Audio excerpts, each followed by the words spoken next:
Northrop Grumman reveals Sentinel ICBM in new test photo. For the first time, photographs of the Sentinel intercontinental ballistic missile have appeared in public, showing the nose section of America's future nuclear deterrent sitting on the floor of a test chamber in Redondo Beach, California, after completing a structural validation milestone that clears one of the last major engineering hurdles before the missile's first flight in 2027. Northrop Grumman posted the images alongside a brief statement confirming the testing campaign continues on schedule, and the photographs themselves tell most of the story. A towering metal cone sitting in a high-bay industrial space, an engineer in a clean suit nearby, the hardware looking every bit as large and serious as the mission it was built to carry. Sentinel rarely makes headlines outside defense circles, yet it is the weapon on which the entire ground-based leg of America's nuclear deterrent will depend for the next half-century, because this is the missile that replaces the Minuteman III,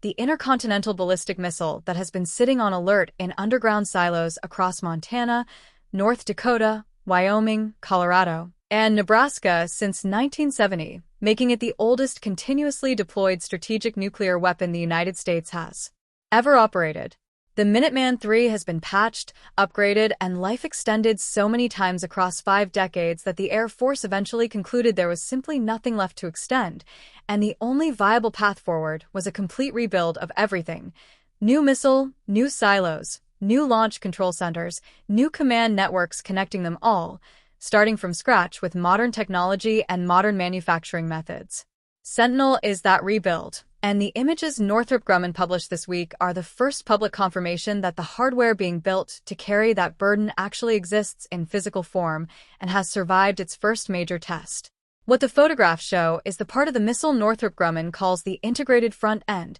a structure that contains the payload reentry system and the post-boost attitude control module housing the guidance and navigation package, which functions as the brain of the entire weapon. After the Sentinel's rocket boosters burn out and fall away in the minutes following launch, this assembly takes sole control of the trajectory, using onboard sensors, computers, and small maneuvering thrusters to steer the reentry vehicle through the upper atmosphere toward its target, making corrections as it descends before the warhead separates and completes its terminal phase. Getting that guidance assembly through the physical violence of a silo launch without damage is a serious engineering challenge, because when a missile fires out of an underground silo, the rocket motor's nozzle generates intense sound waves that travel back up the concrete tube and create vibrations capable of damaging sensitive electronics and mechanical systems if the design does not adequately account for them. The acoustic test completed at Northrop Grumman's Large Acoustic Test Facility in Redondo Beach replicated those launch conditions as precisely as current technology allows, surrounding the nose section with an array of microphones tuned to generate the same acoustic environment the missile will experience during an actual silo firing, with the front end sitting on the test chamber floor throughout the entire test sequence. Lawrence Livermore National Laboratory, one of the 2 U.S. national laboratories responsible for designing and certifying American nuclear weapons, collaborated with Northrop Grumman on the test parameters, and that involvement carries significant weight because Livermore's specific responsibility in the Sentinel program covers the reentry vehicle and the physics package inside it, meaning the test was run to nuclear weapon qualification standards rather than conventional aerospace engineering criteria. The Sentinel program has had a genuinely difficult few years leading up to this milestone, and the new photographs cannot erase that history, even as they confirm progress. A 2023 Nunn-McCurdy cost breach, the statutory mechanism that forces mandatory congressional notification when a major defense program's costs grow more than 25% above its original baseline, required the Air Force to conduct a formal review of whether Sentinel should be continued or canceled outright. A review that attracted significant public attention and generated real uncertainty about the program's future. The Air Force certified in July 2023 that no affordable alternative path existed and that maintaining the ground-based leg of the nuclear triad required continuing with Sentinel, but the Congressional Budget Office subsequently projected the full program, including the reconstruction of hundreds of underground launch silos across 5 states, could ultimately cost more than $140 billion over its lifetime, a figure both the Air Force and Northrop Grumman actively dispute. The test facility in Redondo Beach that hosted the Sentinel acoustic test has its own remarkable history worth noting, having previously certified some of the most demanding aerospace hardware ever built, including the James Webb Space Telescope, which required acoustic validation before launch to confirm its delicate mirrors and scientific instruments